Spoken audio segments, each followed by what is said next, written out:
Friends kitty party వారు ఆషాఢ మాస గోరింటాకు ఉత్సవాలను ఘనంగా నిర్వహించుకున్నారు. ఈ సందర్భంగా మహిళలు మాట్లాడుతూ ఆషాఢ మాసం రాగానే మహిళల చేతులకు గోరింటాకు కళ మరింత పెరుగుతోందని, భారతీయ సాంప్రదాయంలో గోరింటాకు కేవలం అలంకరణ మాత్రమే కాదని, సౌభాగ్యానికి ఆరోగ్యానికి ప్రతీకగా భావిస్తారు. ప్రతి శుభకార్యంలో గోరింటాకు పెట్టుకునే ఆనవాయితీ ఉన్నప్పటికీ ఆషాఢ మాసంలో దీనిని మరింత విశిష్ట స్థానం ఉందని తెలిపారు. ఈ సందర్భంగా విశిష్టతను వివరిస్తూ ఆషాఢంలో గోరింటాకు ఎందుకు ప్రత్యేకతను వివరిస్తూ ఎండాకాలం వెళ్లి వర్షాకాలం ప్రారంభం దృష్ట్యా ఈ కాలంలో తేమ ఎక్కువగా ఉండడం వల్ల క్రిమి కీటకాలు అంటువ్యాధులు పెరిగే అవకాశం ఉంటుంది. ఆయుర్వేదంలో గోరింటాకు చల్లదనాన్ని ఇచ్చే ఔషధ గుణాలు కలిగిన మొక్కగా భావిస్తారని తెలిపారు. ఈ సందర్భంగా గోరింటాకు వల్ల కలిగే లాభాలు ప్రయోజనాలు వివరిస్తూ శరీరంలోని అధిక వేడిని తగ్గిస్తుంది, చేతులు కాళ్లలో ఇన్ఫెక్షన్లు రాకుండా సహాయపడుతుందనే నమ్మకం, గోళ్ల ఆరోగ్యాన్ని మెరుగుపరుస్తుందని, జుట్టుకు సహజ కండిషనర్ గా ఉపయోగపడుతుందని, మహిళల ఆరోగ్యానికి మేలు చేస్తుందని ఆయుర్వేదంలో పేర్కొంటారని తెలిపారు. స్థానిక కార్యక్రమంలోని మహిళలు తెలిపారు. అయితే గర్భాశయ ఆరోగ్యం లేదా సంతానోత్పత్తి సామర్థ్యంపై గోరింటాకు ప్రత్యక్షంగా ప్రభావం చూపుతుందనే విషయానికి బలమైన ఆధారాలు లేవని గుర్తుంచుకోవాలని తెలిపారు.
అది రౌండ్ రావాలి.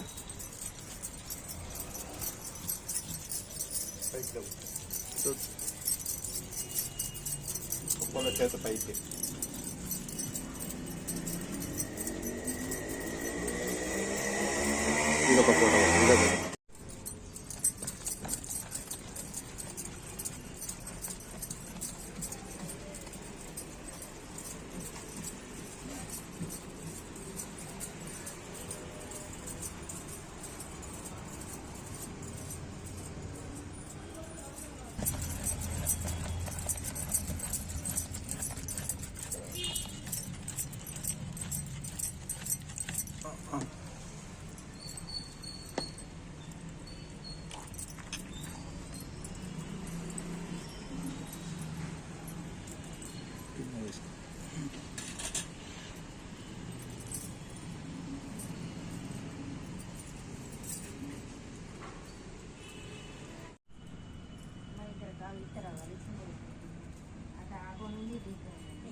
మేము జగిత్యాల ప్రాంతవాసులమైన ఫ్రెండ్స్ కిట్టి ద్వారా గోరింటాకు ఉత్సవాలు జరుపుకుంటున్నాము. ఈ గోరింటాకు అనేది మన పాతకాల సాంప్రదాయం నుండి ఆషాఢ మాసం, శ్రావణ మాసంలో ఆనవాయితీగా వస్తుంది. ఈ గోరింటాకు పెట్టుకోవడం వల్ల ఉపయోగాలు ఏమిటి అంటే, ఇది ఏ శుభకార్యానికైనా కానీ గోరింటాకు జరుగుతుంది. అంతేకాకుండా ఇది చల్లదనాన్ని ఇస్తుంది. గోరింటాకు ఒక అందమైన అలంకార సాంప్రదాయంగా కూడా వాడతాము. ఈ గోరింటాకు అనేది ప్రేమకి చిహ్నంగా భావిస్తాము. ఒకరికొకరం అందరం మేము గోరింటాకు ఉత్సవాన్ని జరుపుకుంటున్నాము. అనేది ఉష్ణం నుండి మనం శీతలంకు వస్తున్నాం కాబట్టి ఈ అంటువ్యాధులు రాకుండా ఉండడం కోసము, ఆరోగ్యాన్ని రక్షించుకోవడం కొరకు ఈ గోరింటాకును పెద్దవారు, పిల్లలు, ఆడవారు అందరము ధరిస్తాము, అలంకరించుకుంటాము. గోరింటాకు అనేది ప్రత్యేకమైన అలంకార సాంప్రదాయం కాబట్టి అందరూ ఈ ఆషాఢ మాసంలో గోరింటాకు పెట్టుకోవడం జరుగుతుంది.